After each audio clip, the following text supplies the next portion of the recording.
Hello, everyone, and welcome to episode 82 of the Home Games Podcast. I'm Yazeed, and this is Joseph. Hello, I'm Joseph, and today is Sunday, May 23rd, 2021. That's right. I don't know what we're supposed to do now because the whole format's different. It's just home games. I know. What are we supposed to like not talk about life? Well, maybe we recap the changes to the podcast this episode. Also, I was moving around, so but that sounds really cool on the mic. But yeah. I hear something in the back, but don't worry. Our audio guy will take care of it. Okay. I'm the audio guy. Yeah, I know. I'm looking right at him. Yeah, so I mean, do you want to recap like what we're changing on the podcast? Yeah, so basically, this is the first one where we're doing our new schedule, which is every 2 weeks. We didn't really talk about this in the podcast last week, but in terms of the structure change or the kind of content change, it's really just home games first and foremost. Like, we didn't really mention that on the thing.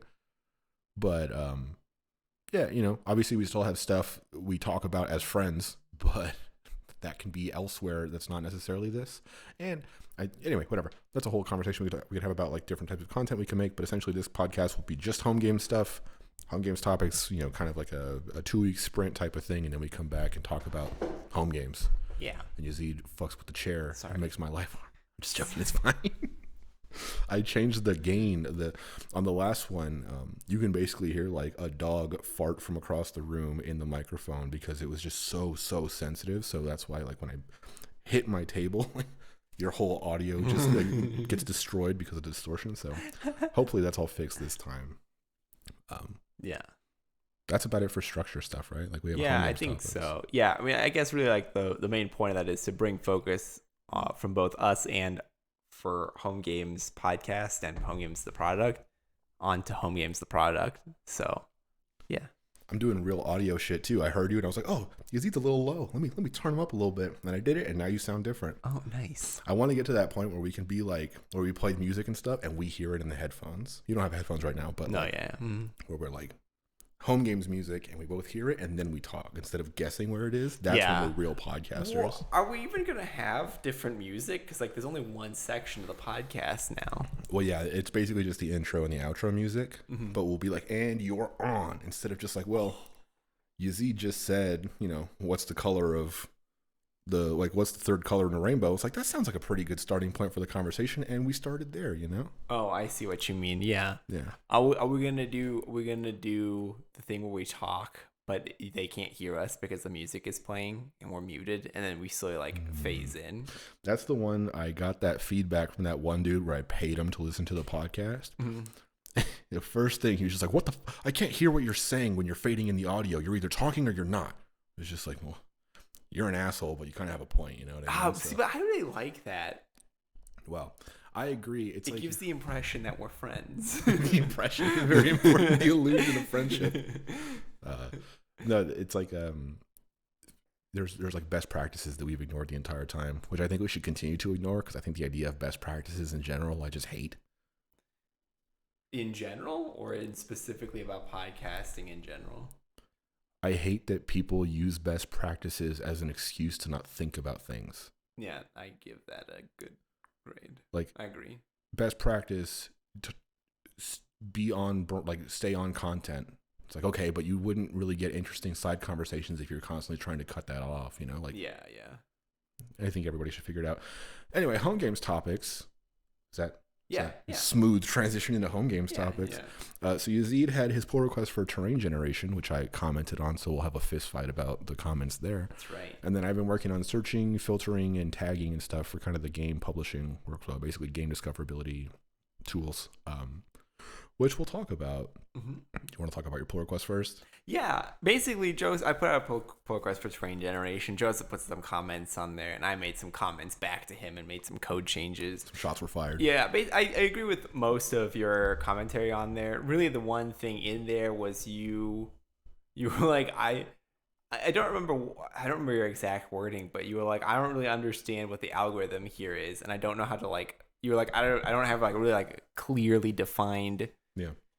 Like words to like review this with, but like should we give context first on what the change was and like what I'm commenting on? Oh yeah.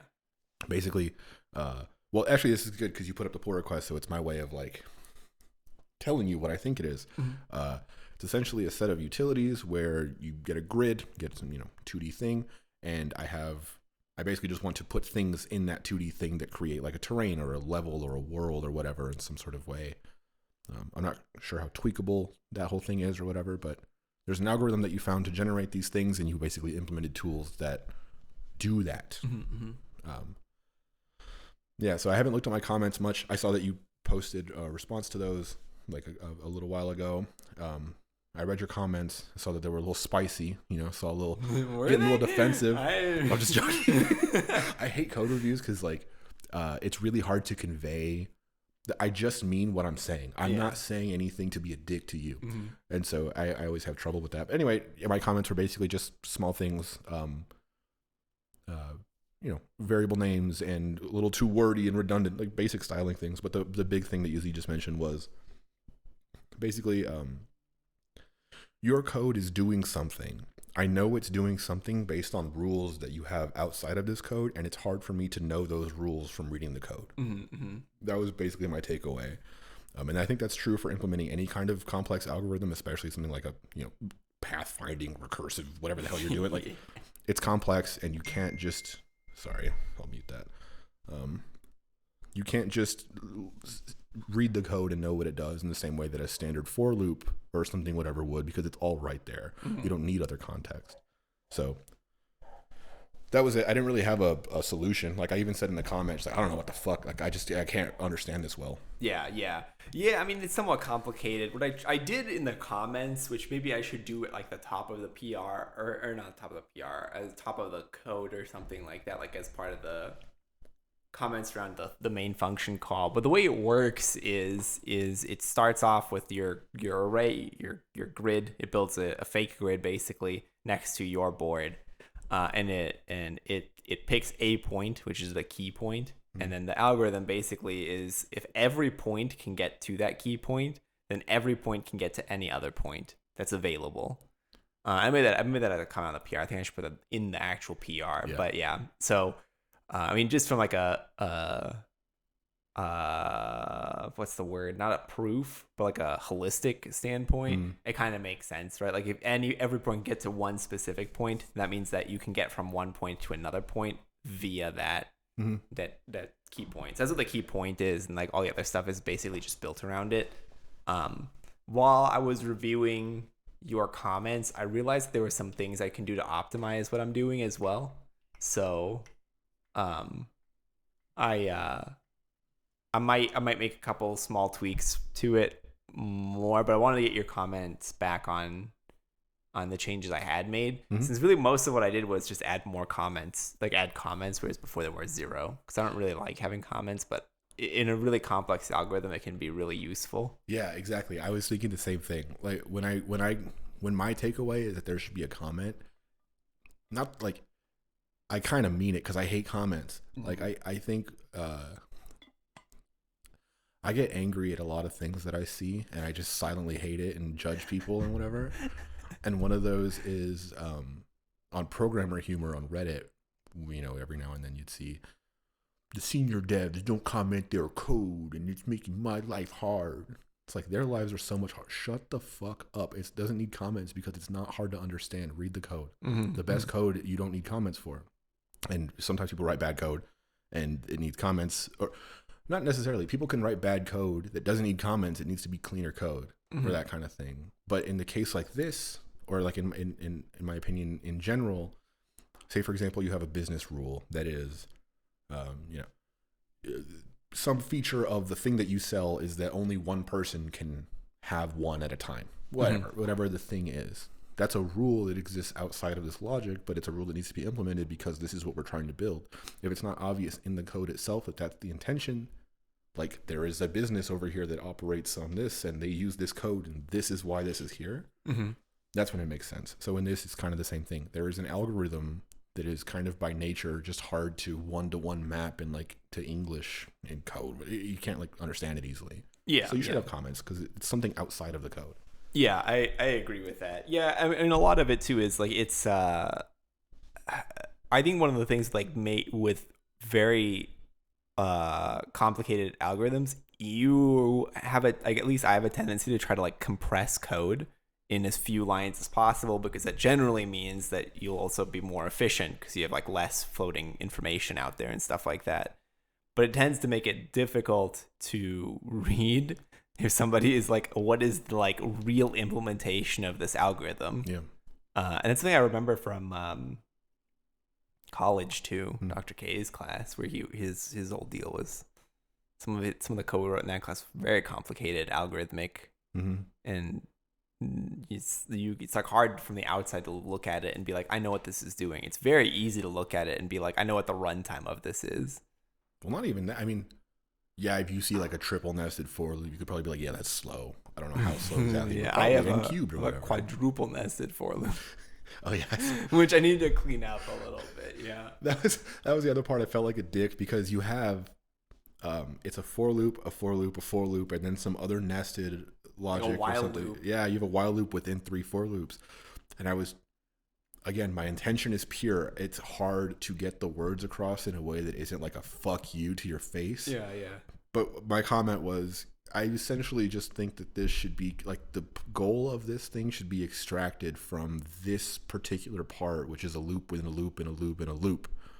Because that's what it is. But when I tell you that you have a loop and a loop and a loop and a loop, it's just like, you should probably fight me. Like, that's disrespectful. I mean, it is, but like, I didn't actually make a change to there because I don't know of a way to do it that isn't just to write a function that just runs a while loop, basically, or runs the guts of it in a while loop. Because what I need to do is I need to loop over every point, right? This is the problem with like set theory. But if I'm trying to prove that every point, then I need to show that every point can do it, right? So I need to loop over every point. That's why the 2 for loops, the initial 2 for loops.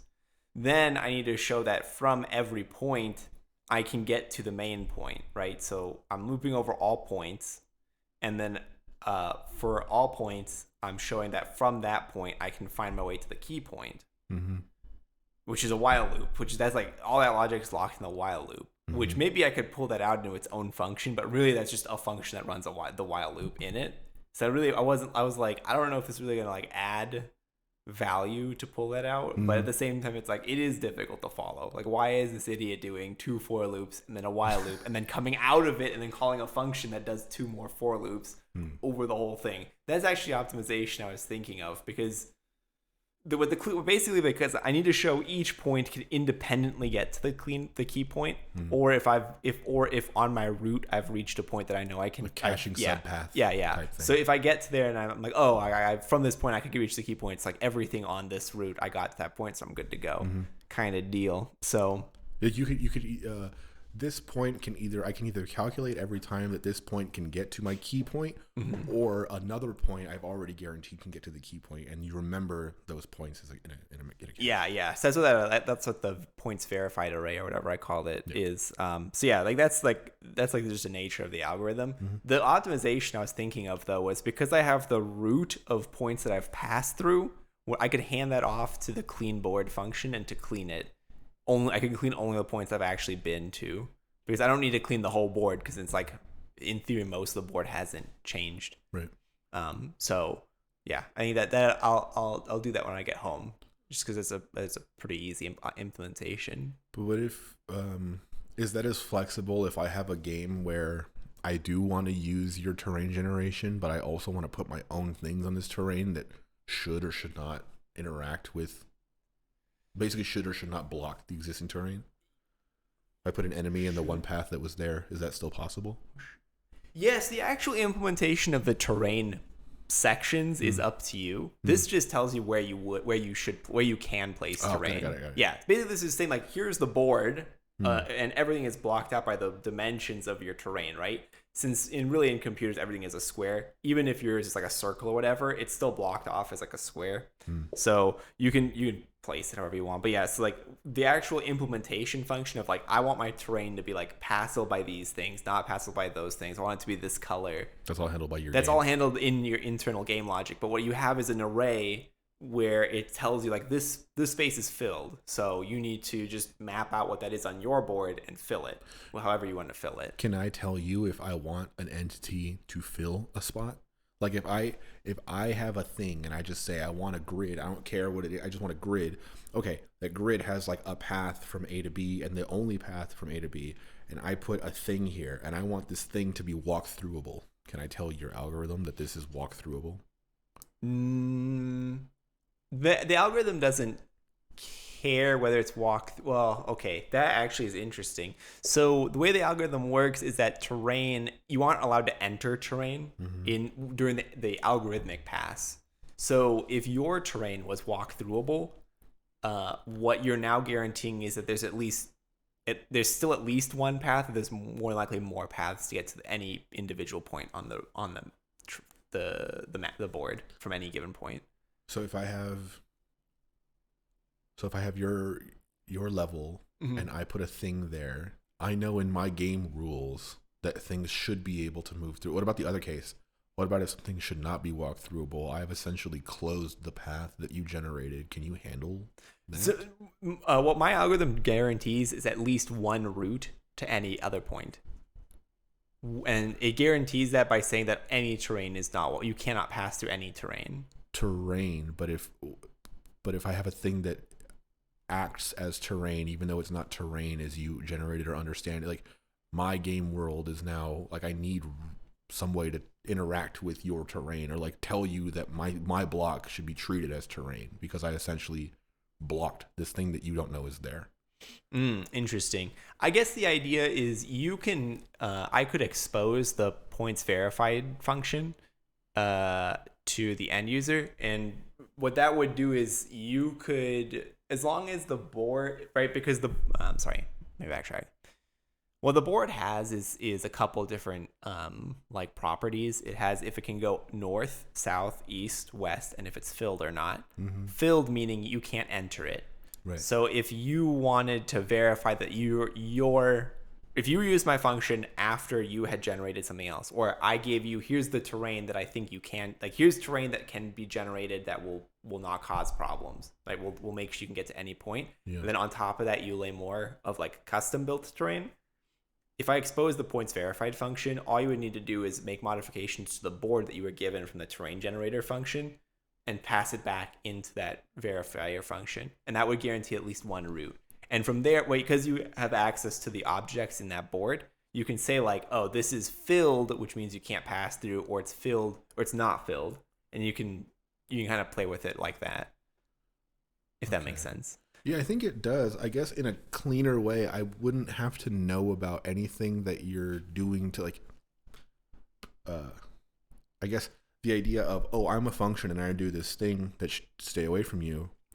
But when you need to know about the thing, well, I'll give you a little bit of my guts on the side.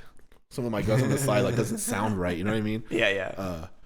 We're like, well, I can tell you how I work so you can fuck with my logic a little bit. It's like, well, to me, keep in mind, I'm not as close to this as you, so I could just be an idiot. But if I tell you I have a monster, this monster is in the middle of my screen, nothing should be able to move past it. Nothing can walk through it. Nothing can, whatever, it is blocking the thing. There's also some terrain that I've maybe randomly generated around the monster. I kind of have a constraint that I want to give to you. I have a board that's not just a clean 2D grid. I actually have a thing at these coordinates. It's something for you to be aware of that's not quite terrain that you're generating. It's just something that I'm telling you can not be moved through. Oh, I see. So instead of me having to like do something, you just handle it. Yeah, interesting. I could take that in if you passed in like, hey, there's an array of blocks that are not pass throughable.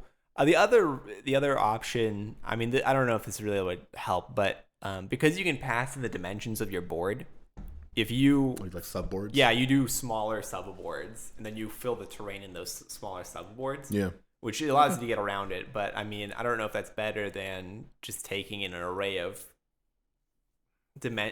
of blocks. Well, in terms of being clean, I imagine just like thinking about someone reading documentation, someone who's like, oh, I want to make a simple 2D side scroll or just, simple 2D fucking Zelda game or whatever. I want to generate terrain. And then you see this function. What's the cleanest function? It'll tell like how, like I tell you how this works, and it is the easiest to you in your head. What does that look like? To me, it's the constraint thing, but doing subboards sounds like a not super clean way to do exactly what you want, though. So I think I think subboards gives you a lot more power. I think it gives you a lot more power than just giving me an array and constraining it. I think that in terms of like simplicity of using it, though, it makes more sense to take in a constraint array. But then you have to define a syntax for what your constraints are. You're defining like a whole language and like rules and shit for convenience on top of this thing. That's why. But yeah, I guess that problem, because I was thinking about it when you were saying it. I was like, how would I take that in? Well, I would need you to be like, from like this block to this block, like you can't do that. Like you can't allow it in. And now I have very complicated, because your monster may not be a perfect square. Your monster could be an oddly shaped thing, and I have to take that into consideration for my terrain. Because right now, the way that terrain works is it just assumes everything is, at the end, going to be a grid. Because movement in home games is always a grid. Mm-hmm. Well, everything is a square, like you said. Yeah. I mean, really like down to a unit thing, it's like it's all a square. But you could have an oddly shaped thing. Like your monster could be differently shaped or differently proportioned than a block of terrain. Mm-hmm. Which would make the board itself a little bit janky, and then how do you generate terrain around that becomes more complicated. Because basically what you would need to do then is look for collision as opposed to just looking to see. First, I'd have to look for collision on placement in addition to looking to see if at the end of it all I can run a route through it. So maybe it would be easier for the end user if we had a simple syntax, but I think that simple syntax isn't going to be as simple. Yeah, you can't. It's nice to think about the abstraction and be like, oh, we can do that. But when you actually start to think about what the abstraction looks like, it's like, no, you're still. Yeah, I think you'd be better off writing, like chunks basically of saying like, in this chunk I want three terrain. In this chunk I want three terrain. In this chunk I want three terrain. In this chunk I want three terrain. And then you stitch it all together. Yeah. Because if each point can get to any other point in any individual terrain, the sum total of them should be that you can move through. But I actually would need to sit down and think about that more. Basically, the way I wrote the original algorithm was I sat down and was like thinking about it and like drawing some things out. And then I was like, I didn't write a whole proof on it, but I had like a conceptual proof of it. Yeah. I would have to do the same thing from here, because immediately what I'm thinking is that if all of your terrain was on the edges, you in theory can get from any one available point to any other available point, but you now can't leave that. So I think that I would need to, if you were going to stitch them together, you would need to have some way of saying like you can pass between these two sections. Well, even if you wanted to use the tools as they are today to build something like a Zelda top-down thing, if I'm building every room with your algorithm, then there's the potential that I build a room I can't leave from. You would need the thing to exit or whatever. Mm-hmm. I guess maybe I can take in an array of points. Back to this problem again. I take in an array where it's like, this is a door, right? It's a constraint. It's a door that you can move between these two, and I need that guaranteed to be there. And then what I would do is I would guarantee that I'd make that the key point. Really, honestly, that should be the thing, is you can pass me an array of key points, and those key points, because everything has to be able to get to those key points. But then the algorithm of verifying a point becomes more complicated, because now I'm not verifying one, I'm verifying n many points.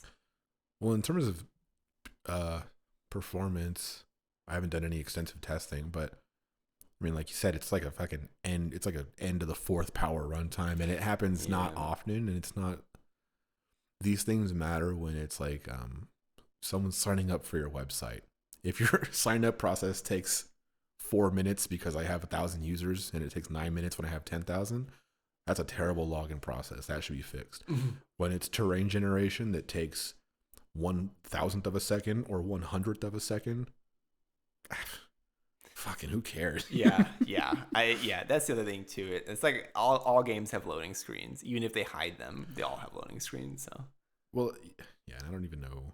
I don't know anything. Like, that's been a thought about what a loading screen even needs to look like in this. But just in terms of, you have a thing that takes time to execute. How often should that thing execute, or how often does that thing execute? If that number is very low and it happens in between other important things, it's probably fine to be slowish. Mm-hmm. You get like the diminishing returns on your investment of your time, where you can spend the next month optimizing this algorithm and have a really good version of it, and you still have no games. It's like what we talked about a couple of weeks ago. It's like prioritizing shit is just super hard when everything is not done. Yeah. Yeah, I mean, for right now, I'm okay with just solving this for my game. Yeah, and then as exactly. as people need it or I need it for other stuff, that I can start adding to it and adding to the complexity of it. Yeah. I think really as long as the base is good, though, like basically as long as you think that the base is not garbage. Yeah. No, then, like I said, it was just yeah. styling and whatever. Yeah, I mean, because right now you're right. I have an n to the fourth power times a logarithmic function, right? Because the showing that you can verify a point becomes a lot like easier the more points you have verified, right? Yes, I'm gonna say yes because I don't understand. But yes. Well, all right, because like so for your first point, you have to make a whole route to get to the key point. Then for your second point, as long as you found something on that route, then you're good. You don't need to check the rest of it. And then the next one, you need to check less, and the next one down to the last one, we only need to check 0 or 1 points basically. So it just becomes less operations. Could there be an optimization where because essentially you're just trying to fill out every non-filled spot on the board. You're trying to draw paths from everything to this key point to the point where no space exists that is not filled. Mm-hmm, mm-hmm. Do you know? See, this feels like way in the weeds to talk about on the podcast. Do you know if you're essentially recalculating? No, because that's your known points. Anyway, I think you're already doing it. Basically, I was going to say, if at any point you know that the whole board is filled, you could stop checking points because you already have everything. But your verified points does exactly that. Yeah. So it's Yeah. I mean, I mean, as you loop through all of them, you check to see like that's like the first thing that happens is like, are you on a point that's been verified, or are you in a filled point, or are you on the key point? If any of those conditions are met, then you're good to go, basically. So, yeah. I mean, but in theory, you should never fall into a filled point. Yeah. So that condition should be, fingers crossed, unlikely to impossible. Okay. Yeah. Cool. Yeah. But I think really at the final implementation of this, what I have is an n squared m subscript 2 style algorithm. For people who are unaware of what we're talking about, it's just things get slower when the problem gets bigger. That's all. No, I don't even know what the fuck we're talking about. Anyway, but I think basically the reason that I think the algorithm would drop in terms of its complexity is if I took the clean board function and took in the list of points that I had been to, because those are the points that are altered. So if I just if I fix those ones back up, that number drops as your total points verified drops. Basically, that's the same function. So anyway. Really complicated stuff, but the end result of it is that the longer the algorithm runs, really the shorter the runtime should become, because each time you need to verify fewer and fewer points, and that means you need to clean fewer and fewer points. But ultimately, I need to do the n squared anyway, because I'm looping over a 2D array, and there's only one way to do that. Yeah, it's to loop over a 2D array. So yeah, but then it's like the optimization for that is hashing something, like hashing every point in the 2D array to a constant key in a map or whatever. There's like, that's what I'm saying. There's so many ways to optimize shit, and at a certain point you have to say, nah. Yeah. I'm good for now. Well, I think we don't want to do that right now, because if we ever need to expand this, if you have everything locked up in a hyper optimized way, when you go to expand that, you're like, either first you have to like unoptimize it, then you fix it, then you re-optimize it, which takes quite a bit of effort and time, especially if you weren't if you were writing a game and you were like, I need to optimize, like I need terrain that works in this way. Well, I need to go into the terrain generator functions and I need to like unoptimize it, which you don't know, like first of all, like where I optimized it. You have to de-optimize it, then you have to fix it, then you have to re-optimize it and stick it all back. But anyway. Yeah, I have a hard time thinking like that anybody would even look at that stuff. I think people would just use it. That's why I wrote it in a way that it takes in, it has all defaults. You can just say, give me terrain, and it's like, here you go, here's terrain. Here's everything you need. You don't need to pass me anything, which I think is like the way to do it. And then you take in arguments that are like, I know what I'm doing, and I need terrain that looks like this. Yeah. I need this many pieces of terrain in this size of a board, Yeah. and stuff like that. So It's you need a lot of feedback for that to be right. Mhm. And my feedback is not enough. You need people who have like a lot of different perspectives trying to build stuff to the point where you have an actual good generic version of that tool, and then you can make it good. And that's just not even in my head. It's not really even what we close. have now is a very specific tool to my style of making games, which is top down, like all squares. Yeah. Cool. Well, also, by the way, we've been talking for like over 20 minutes. You said this would be a short one. We might have a podcast. We might have a podcast on our hands, ladies and germs. I haven't heard that in forever. Ladies and germs. He's 70 years old. No, but speaking of optimization stuff, was that all for the pull request? Yeah. The only thing is, I have the modal stuff ready. I just as a person, I hate putting out multiple requests when I know there's going to be a conflict when one gets merged in and the other one now has a conflict in it. So it's like, I'm just going to wait until this one goes through, then I'm going to put that one out and then move forward. Sure. So while we're working through this one, I'm probably going to start the Twitter who tweeted that tweet game. Nice. Yeah. It's very exciting. That will be a more that's like a party game for sure. Yeah, but that will require more work from me. I'll have to be less. I'll have to be more active in it because you're gonna run into shit that isn't there yet. Yeah, I mean, as I run into stuff, I'll ask you about it. Yeah. Cool. Probably like in addition to on the podcast, I'll be like, "Hey, yo, this shit's not here. What do?" Yeah. Or, "Hey, do we have a way of doing this?" And you'll be like, "No," and I'm like, "We need a way of doing this." I'm blocked. Yeah, I guess I'm thinking in my head like that should maybe exist. Like that's just you as a human asking me as a human how to do this thing that will probably live outside of the podcast because we only do this every 2 weeks now. Like this was like a thing I was thinking. Just I still want to have the thing where we talk for an hour about like dicks and Cheetos, but it doesn't need to be this. And I'm just thinking like in the future, I want to have the documented discussion of something. I want an artifact of it somewhere. If it's not a recording of the conversation, I still want an output of it. I don't know what that looks like. Just, you know what I mean? That's interesting. Like Confluence, like a Confluence doc, like a wiki. Like a wiki. I think you can use GitHub has like a, what is it? They have a wiki. Yeah, they do. Yeah, we could use the GitHub wiki. Talk about it. I was really motivated in like December 2018, and I wrote the fuck out of a wiki on GitHub, and like documentation stuff. I haven't touched it ever since. It's pretty outdated at this point. But no, yeah, something. We should do something. I just wanted to say that out loud so I don't forget it. But we should do something with that. But no, speaking of optimization stuff and deciding to say nah on some things, the big thing I was working on over the past 2 weeks was this searching, filtering, listing, discoverability thing for the games that people put up on home games. Kind of earlier was working on just the idea of creating a game in a database and having published versions of those, and then the idea of approving individual versions of those games. So say you put out Square and the first version's awesome, I approve that. You shouldn't be able to abuse your power and then publish another version of some shit that's broken or whatever. Like I have to approve every version and kind of fleshing out what that looks like. And there's an approval model, and what does it look like when a game is unapproved? What does it look like when a game is denied? And these kinds of things.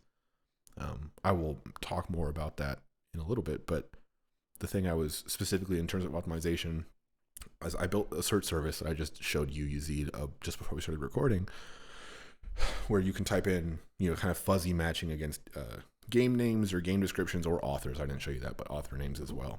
So, for example, I have a game called ABC that I use as a test. If you type ABC, obviously the game comes up. If you type ABB, game still comes up because it's fuzzy matching stuff.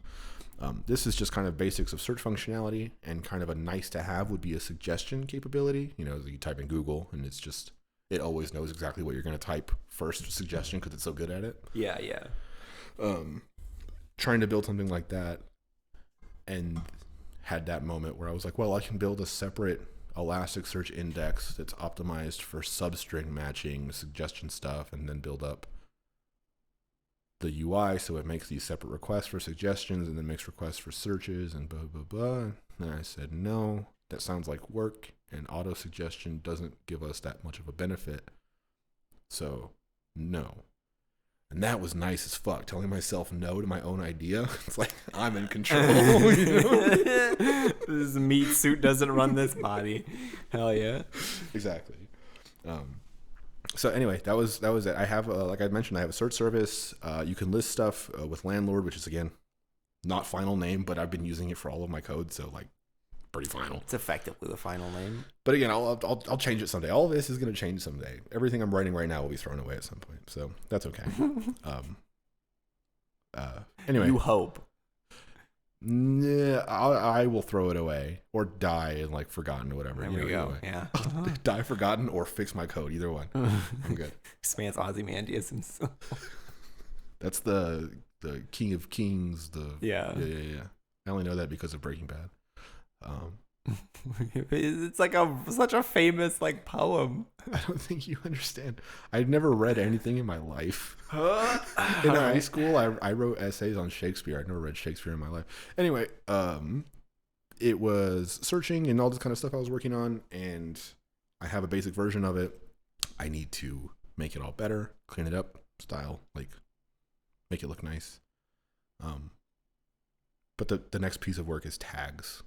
So, do you have questions about anything I've said?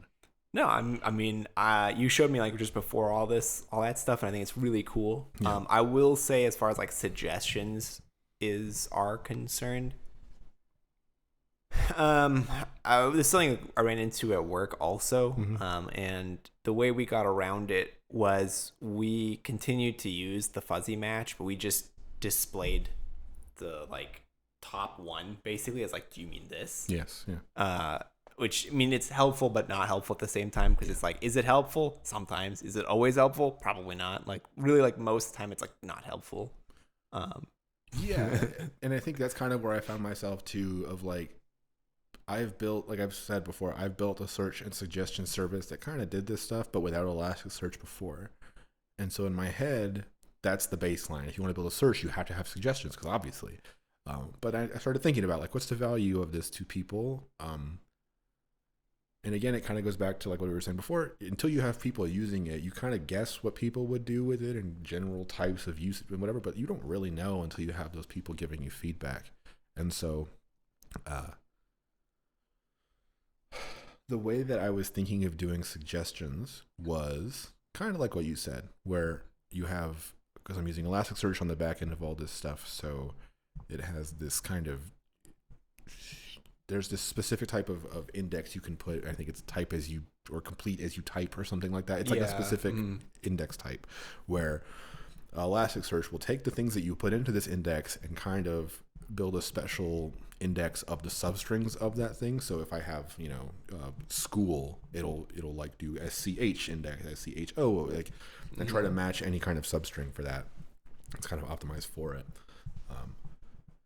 And so then when it was that point, I was like, okay, what words am I going to mark as being suggestible? Well, when you're typing into the search bar, I want you to search for games, and I want you to also be able to search for tags.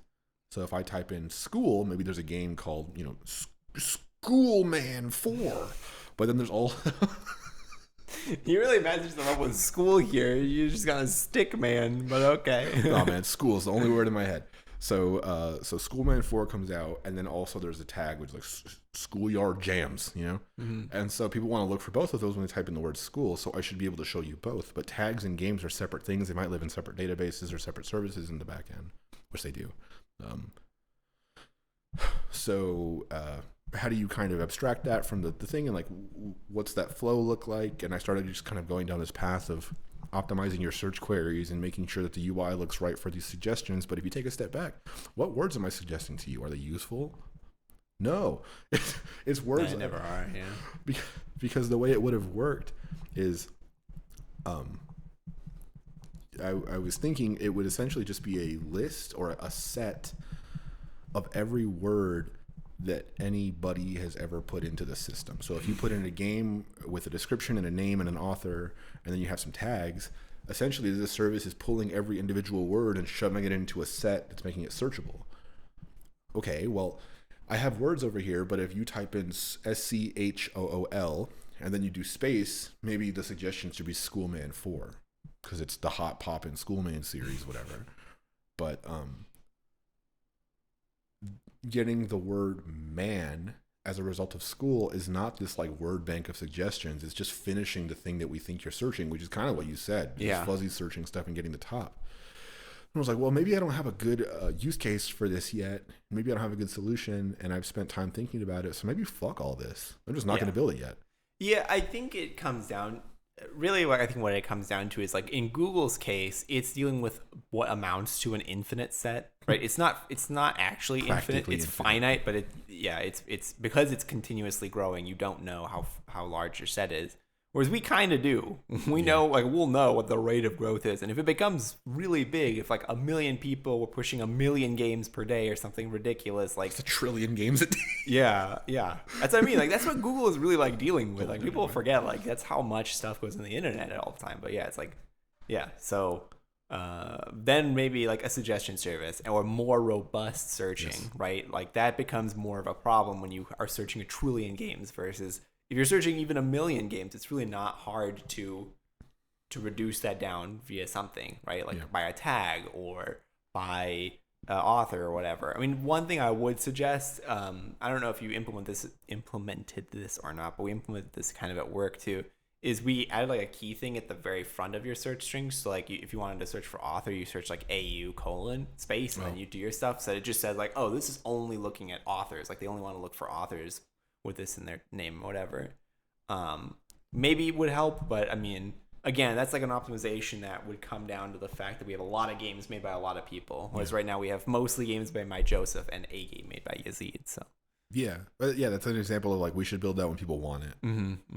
We can think about how we would do it and kind of be proactive in that way and have a cool feature for someone who might want it, but that's a ton of work to make something like that and super valuable, at least at this point.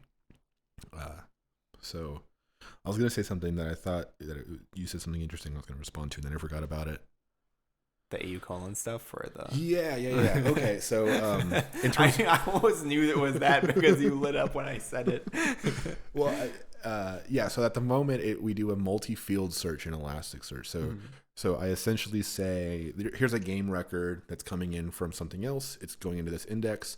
Hey, Elasticsearch, when someone does a query, or I'm giving you a query here that is only on name, author, and description, and then search those fields for this text and kind of do a fuzzy search over it. And if you wanted to do something like a filter where you say I wanted to search all games that have this string and they're only by author Yazeed, or they're only created in March 2010, don't exist, but you know what I mean, whatever, dates and that kind of stuff, like those kinds of filters, I think we could. But in terms of like a AU: whatever is like a syntax thing, but yeah, it's like how do people want to use it, then I'll build it, that kind of thing. And I guess what I was saying earlier with the list of tags and being able to suggest individual tags, I can spend a few days building this system where when you type a letter, my system in a very fast way will say Apple, aardvark, art, whatever. These are kind of tokens that exist in my database, whatever, just words. But if you typed, whatever, elephant T, and then my system's like token to a tree, but whatever. But if nothing exists called elephant tree, then my suggestion was completely useless from the start because I was suggesting something that would never return anything for you. So why am I suggesting it? So just, again, something that needs to be kind of thought of more before I build it, just because I was thinking I needed to build it. But like I said, the search looks good. I like it a lot. I like having a search service. I'm glad that it works. Me too. I'm happy that it works so well, and I've said this several times, but I really also don't like how well it works because it's just like, what the fuck? Like this works so well. I don't understand it. I don't really understand how any of the like search services work. I use Solar, so that's like where my knowledge is. No clue. I have no idea. You fill out like a config file, and you're like, there we go, it's Yeah. good, and you just store shit in there and it works, and you're just like, yeah, The only thing here's your results. yeah, I mean, it's great when it just works. But if someone was like, explain the algorithm, and you're like, I have no idea. The algorithm for it is very complicated because it's a tokenization algorithm. So you'd have to first explain quite a bit of compilers and what how to tokenize information. But even like the one thing I know is from Postgres, there's a function that does the search called trigram similarity. So it goes through a word. What a name. Trigram, I know, right? It's because you get a word and you essentially look at trios of letters. Mm-hmm. You say, this trio, like, kind of going sequentially through it.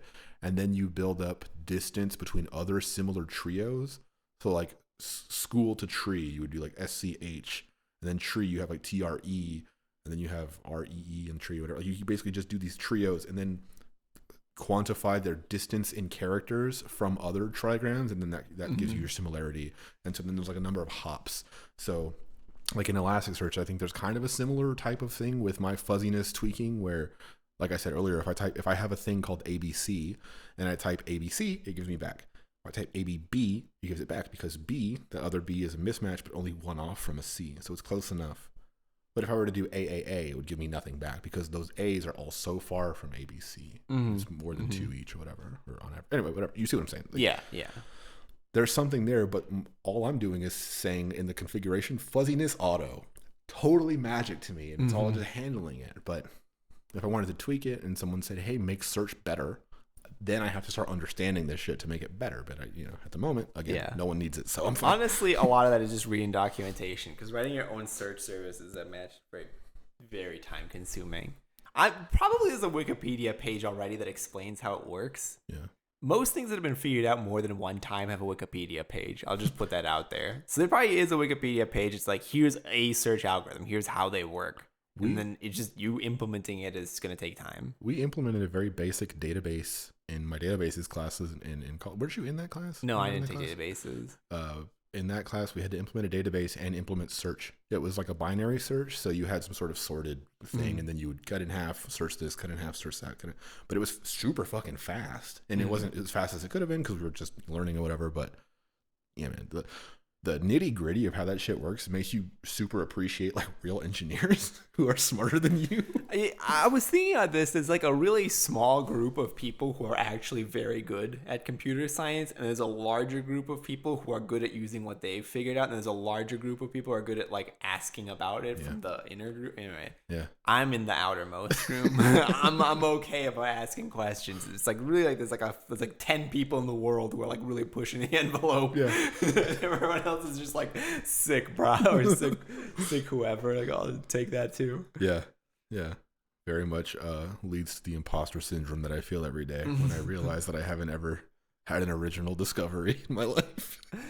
If you think about it, because there's a finite number of things to discover, even if that set is effective, is seemingly infinite. The longer people are discovering things, the fewer things there are to be discovered. Yeah, so I'm doing it on hard mode. I'm trying to discover like if we were in there when Turing was like, this machine cracks the Enigma code, okay, we would have been like balling out. We would have been like, you write a binary search algorithm on this shit, and then people were like, what is a binary search tree? You'd look like a genius. Yeah. But now you're like a binary search tree, and some schmo in like the introductory programming class is like, oh yeah, I implemented that. Oh, a BST? Yeah, I got that from a BST. I did that in my introductory class. I'm like a mathematician now, and you're like, all right, kid. Yeah. I hate that other people can learn what I know. It makes me less valuable. I think I said that on some podcast before, but being a computer developer person is very much like what a fantasy wizard is like. Like you just know the set of like spells, like for loops and stuff that work, but it's becoming easier and easier for regular people to become wizards. It's not like Harry Potter where you have to be like born with it. It's like you can just read enough or like try hard enough and eventually it'll click. Probably. Yeah. Or not. Yeah, I mean, my brother took some classes on Yazeed that he never understood it. I mean, but yeah, I mean, it's not impossible hurdle anymore. Yeah. Well, it's like the conversation we were just having at lunch about the people teach you how to write before you understand why it's valuable to write well. And so you don't connect with it. Anyway, it's the whole thing. It's kind of like the same thing. You go into computer science because you want to build Halo, and then they teach you math, and you're just like, fuck this. So, yeah. Like, you need to get up to Calc 2 and or linear algebra, and you're like, well, why would I ever do that? Right. And then you end up with a math degree and sad.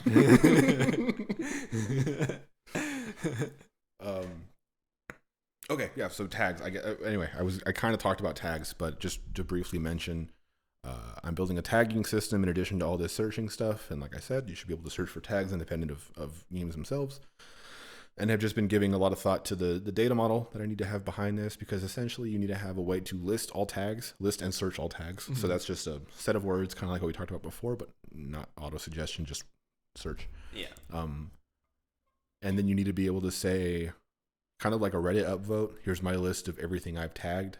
And then you need to go, here's everything I've upvoted. Mm-hmm. I often think about how crazy it is that they store all of my upvotes, because I've upvoted tens of thousands of things over my life. And I can go and look at a butthole picture I liked in 2014 still. You know what I mean? Anyway, so I'm kind of trying to build that in home games. And so you need to be able to look at your tags and then look at games that are associated to a given tag, and then the tags for a game. Like, you basically need all of these connections between people, games, and tags. So I'm structuring a DynamoDB table to with some indexes to efficiently give me all that kind of stuff. So that's that, and I'll probably have that done in the next couple weeks. And then in the next 6 weeks, this is what I told myself in the shower this morning. In the next 6 weeks, I will have. I think about this constantly. I don't know if you know. I know. I worry sometimes if it's healthy for you, but at the same time, I'm like, what else is he gonna do? Get bored. Whatever. So tags will be 2 weeks, and I'll talk about that next time. And then from that point, it'll be working on the actual integration of all these. Like, I've talked about this before, but once you publish a game, Home Games needs to be able to play it on the other side, because at the moment, the main code base assumes that the code lives in the same code base as it. Mm-hmm. So in this world where you're publishing games and then Home Games is downloading this stuff, that just looks a little different. And also the approval process is going to be a little bit more fleshed out. I essentially need to build something that is like in Monsters Inc., the 2319, when they have the sock. Mm-hmm. And they put the little dome over it and they fucking blow it up. I basically need that for anything someone puts through the approval process. Yeah. I need a way to say, okay, there's a thing over there that has no outward internet access. You can't make any network calls. It's not a host that I care about. It's running in a virtual machine, like basically as far away from anything real as possible. Mm-hmm. Blow it up. Yeah. And then bring it back to me and I'll do some checks on it. Because people can put anything there as long as it's on GitHub, and that gives us some protection, because there's a person with an account that's verified and they put up code publicly and it's like provable that they did this. But I can prove that you burned my house down. You still fucking burn my house down. I should do something. Yeah. Honestly, that was one of the things that I didn't think about, was if somebody uploaded something that broke TOS for GitHub, they could take down our whole repo. The way we used to have a structure where all the games would be in there, having it not in there is hugely protective of Home Games itself. Yeah, awesome. Yeah, I didn't think about that until I read a story about something like that happening. That makes sense. Yeah, I'm sure that does help us in some way legally or whatever. I don't actually know. But well, no, I mean, if it's not in our repo, they won't take down our repo. They will take down that person's account in their repo, though. Yeah, but I don't know. There's probably some complexity that I'm just not aware of in terms of like ownership and initiative and breaking something. There might be. I don't know. Yeah, I don't really know. If you fork a repo and put buttholes in it, I think that's on you. I'm gonna put that out there. Yeah. But if you put buttholes in my code and I say that's okay, then I'm responsible for buttholes. That's true. Yeah. So I mean, buttholes are cool. That's the other thing I wanted. You break GitHub TOS. I'm gonna put that out there. I was gonna say, approval process thing, and then buttholes. I was gonna say something buttholes. Approval process. So, I had previously mentioned that I thought people should be able to upload games, have them from that state. You publish, and I tried my 2319 blow up process, and it didn't blow up. You're good until I approve it. Basically, in this state, what happens is the game playable by other people? Is it searchable by other people? What is that? And I figured it out. Mm-hmm. I have my answer. No to all of it. You can't search it. You can't find it. You can only find it by ID. So if I publish a game, and it's not yet approved, and I want people to play it, I can tweet it. I can tweet from my account, whatever. Play my game. It's called this. Here's my ID. Still waiting on approval. Blah, blah, blah, whatever. And when it's approved, people can find it on the homepage. People can search for it. It's super easy to do all that stuff. But until that point, ID only. And that's my way of saying,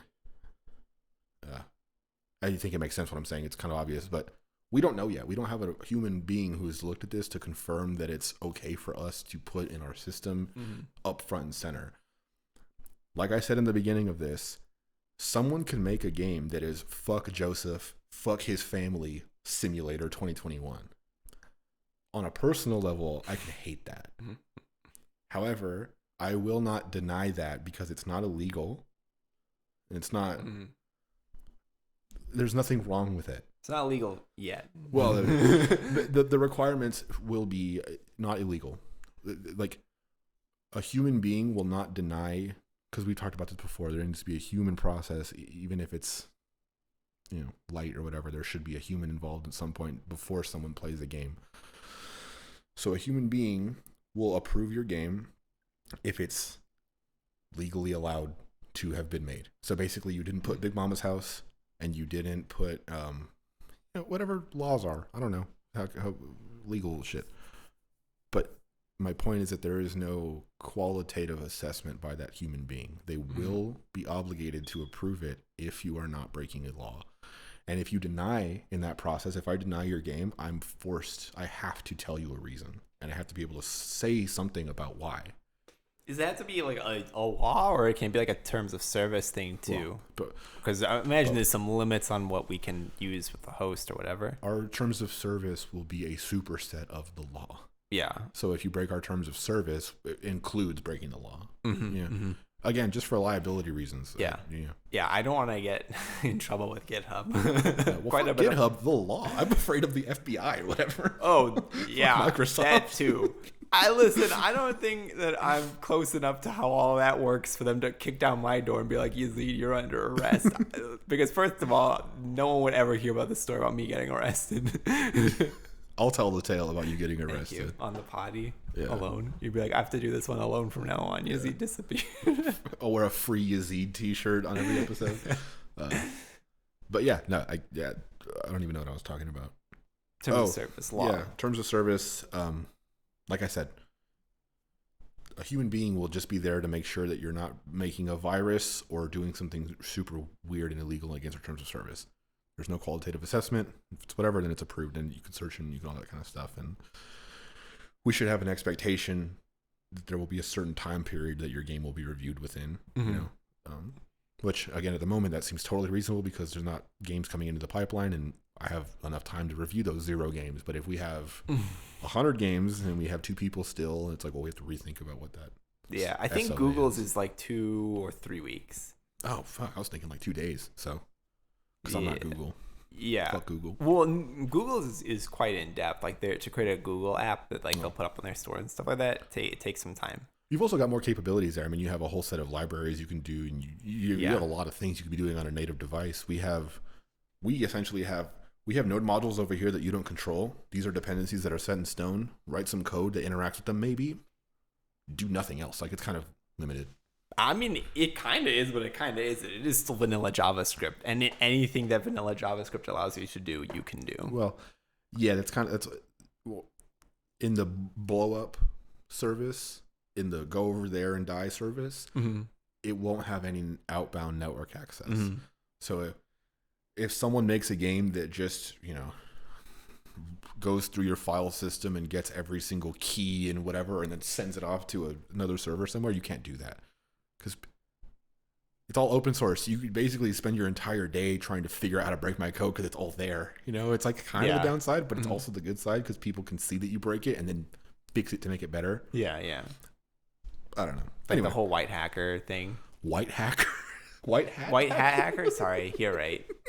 Honestly, sounds not like all white hackers are good hackers. Yeah, that's Jesus. That's true, 100%. It's 2021. I meant, what's the new term for it? What, like a good guy hacker? Yeah. A good person hacker. It's white hat. White hat. White Thank hat, you. black hat. I yeah. forgot that was. I thought the word hat in there.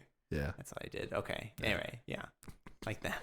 Well, yeah, like I was getting to, like, because it is still vanilla JavaScript, as long as the 2319 protocol, whatever you want to call it, stops people from doing that, I think that'd be pretty sick. Yeah, there's obviously a lot I need to flesh out there. That's kind of why I'm giving myself 6 weeks before this is actually full end-to-end usable by people. Because there is a lot of stuff I need to think about. But at least the searching stuff is there so far. And then in terms of, yeah, like I said, the approval process, I need to like build myself an admin UI, because like you saw when I approve stuff, now I have to go to a DynamoDB table and manually edit stuff. There's a lot of room for mistakes there, so I don't really like that. Oh, but, yeah, go ahead. I was gonna tell you, the Apple Epic lawsuit. Yeah. Yeah. So the judge asked about how Roblox works on the Apple Store. Yeah.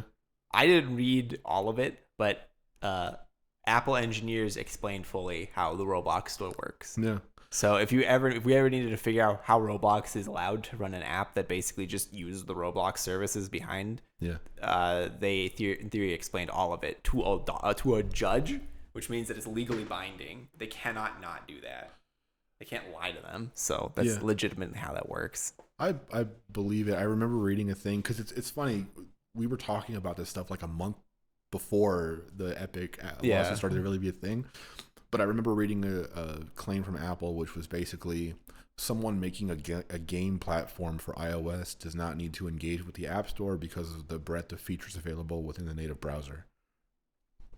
Yeah, that's kind of what my whole thing is with building stuff in the browser first, and because I know I can't really build an app. But the idea of like, I'm gonna go read a legal document about the specifics of the integration with Roblox and iOS, like, I'm not smart enough to do that. I will read that sometime between now and the next few podcasts. I'll find the court doc of it and I'll read it. It shouldn't be that hard to follow. I feel like they have to explain it somewhat straightforwardly, because it's got to be the judge and the jury needs to know what the heck's going on. Yeah. And it's an antitrust suit, so they need to be very specific. So I don't know. I imagine that the explanation they give for how their system works and whatever will probably be enough for us to know that we can do it. Maybe if we do something. But it kind of goes to the other thing of there's a billion things we can build that are infinitely valuable. And some things take a lot of time and they give a very specific thing that we know we want, but we don't necessarily need it right now. So like an iOS app would be an example. It's another thing to maintain, another thing to keep updating, another thing to worry about. I was telling Zenobia this morning, like, I'm realizing that my stress with home games over the past couple months has been the realization that the product is a growing thing, and that we are offering services and products, and like this homegames.io is itself a product in the sense that it allows you to publish and discover games on the system. That's separate from the product of playing the things on the system, which is separate from the demonstration thing that we have of all this whatever, which is separate from our services that we build to keep things running. And it's like, holy shit, I have to keep like figuring out what this is while we build it, while we do everything. It's just like, it's hard.